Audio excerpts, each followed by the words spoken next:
33 केभी विद्युत तार संस्पर्श आसी महिला मृत्यु पर धारणा देले ग्रामवासी। विद्युत विभाग अवहेला महिला मृत्यु होइतिबा ग्रामवासी अभियोग करिसंती। एपरि एक अभावनीय घटना कोरापुट लक्ष्मीपुर बड़संखा ग्राम में घटी। बुधवार महिला जनक महिषी खोजबाकू जाई घर को फेरी नथिले।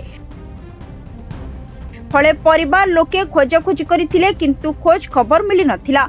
शुक्रवार दिन निज गाँ ठारू किछि दूर एक बुदा मूले तांकर मृतदेह पड़िथिबा ग्रामवासी देखिबाकू पाई पुलिस को खबर देथिले। मृत महिला जनक हेले सरस्वती प्रेपेका। खबर पाई पुलिस घटनास्थल में पहुंची बिना क्षतिपूरण रे मृतदेह उठाइबाकू देई नथिले ग्रामवासी। राति सारा घटनास्थल में मृतदेह पड़ी रहितिबा बेले पुलिस लोक प्रतिनिधि ग्रामवासी मध्य आलोचना करथिले। विद्युत विभाग तरफरु क्षतिपूरण मिलिबा परे शनिवार सकाळु पुलिस मृतदेह उद्धार करी व्यवच्छेद कराई परिवार लोकंकु हस्तांतर करिछि। विद्युत विभाग नारे एक मामला रुजु करिथिबा जणा पड़िछि। देखो तो यहाँ हूँ इलेक्ट्रिक डिपार्टमेंट अवहेला जो गोटे निरीह आदिवासी प्राण हानि होती जोटा कि आमर इलेक्ट्रिक डिपार्टमेंट सहित सरकार संपूर्ण भाव में दायी अच्छा। जेहेतु इलेक्ट्रिक डिपार्टमेंट कथा कहले ये कौन सी भाव में पेट्रोलिंग करना तार आपण मैंने देखुवे भूमि रू 3 फुट ऊपर जाऊँगी किंतु कौन सी लोक सर्वे पे आसुना कि ना। ये निरीह आदिवासी लोक मैंने जो मैंने पड़ चोराचोरी कर बड़ संख्यार गाँ बोली आम जाना पाचु।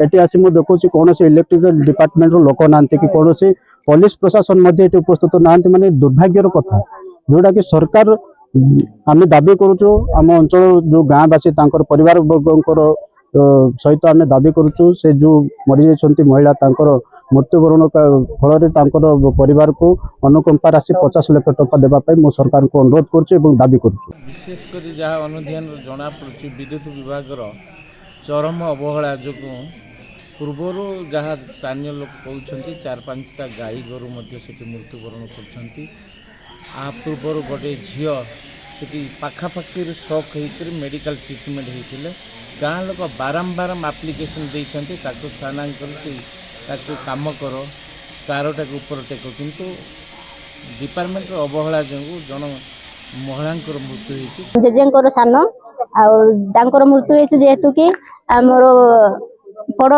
खोजी आसुले संध्या टाइम रे तारटा तले हेतु मृत्युवरण कर।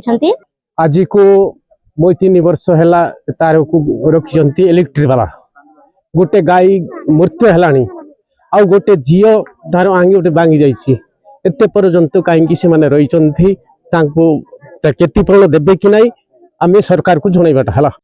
गत काली आमर मनोज प्रेपका गोटे रिपोर्ट आनिकी जे तांकर माँ सरस्वती प्रेपका ग्राम हूँ बड़संखा सी कौन गाई महिषी कौन खोजिया जाइए 33 केवी विद्युत तार ओहलिकी माने जमी 2-3 फुट ऊपर को थिला तांको आघात लगे द्वारा से जगह से मृत्युवरण करथिले। से संक्रांत रे हमर लक्ष्मीपुर थाना case number 15 under section 289 106 BNS रे केस होगी मकदमा चालू रही।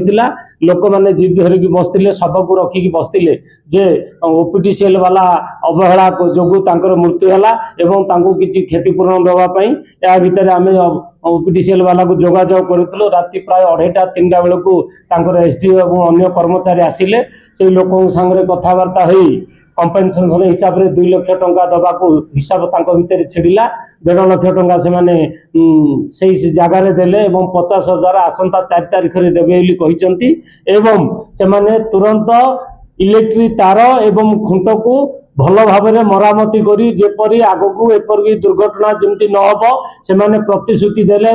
कोरापुटरू प्रमोद जेना रिपोर्ट सरकार न्यूज।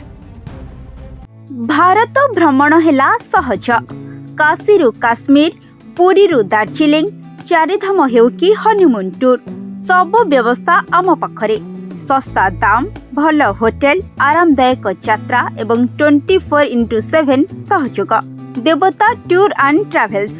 तेबे आउ डेरी काहींकी एबे ही फोन करी निजर सीट बुकिंग करंतु एवं भारत भ्रमणर मजा नियंतु।